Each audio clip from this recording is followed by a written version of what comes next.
প্রকৃতির মাঝে আসা খুবই প্রয়োজন। মানুষের যখন সময় হয়,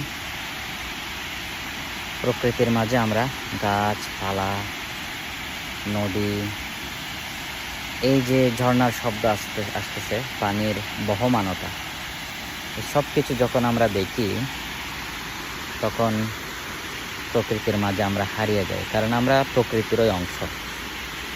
আমরাও মাটি, পানি, জল, বায়ু ইত্যাদি দিয়ে তৈরি। প্রকৃতির মাঝে আসলে প্রকৃতির যে স্বাভাবিক রূপ, সেই স্বাভাবিকতা, সেই প্রকৃতিস্থতা যখন আমরা দেখি, অবজার্ভ করি, সেটা দেখার মাধ্যমে যদি আমাদের নিজেদের মনে সেই স্বাভাবিক সুন্দর যে প্রকৃতিস্থতা চলে আসে, তাহলে জীবন অনেকটা সুন্দর হয়ে যায়, অমলিন হয়ে যায়, পরিষ্কার হয়ে যায়। এই প্রকৃতির বাইরে যে জীবন, সেটা হচ্ছে অস্বাভাবিক। সেখানে নানান ধরনের লোভ, লালসা, হিংসা, নিন্দা, সমস্ত কিছু।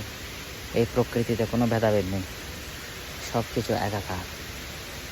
পানি, মাটি, গাছ পাতা, সব কিছু একাকার। কি সুন্দর, কি স্বাভাবিক।